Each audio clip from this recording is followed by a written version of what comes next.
Maaaring ngayon ine-enjoy mo pa yung meron ka. Nakakatawa ka pa, nakakatulog ka pa ng maayos.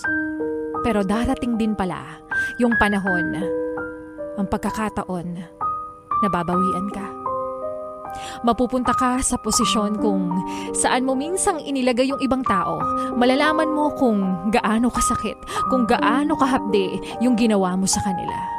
Yung tipong hindi nila hiniling na maranasan mo lahat ng pinagdaanan ng taong ginawan mo ng masama, pero tadhana na ang nagtakda, tadhana na ang humusga.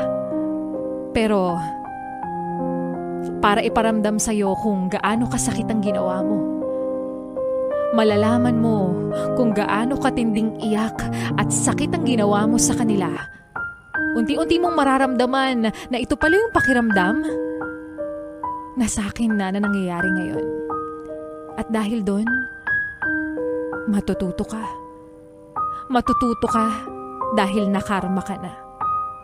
Dahil bilog ang mundo, hindi sa lahat ng pagkakataon akala mo nasa taas ka. Akala mo masaya ka sa kabila ng lahat ng ginawa mo. Karma is real.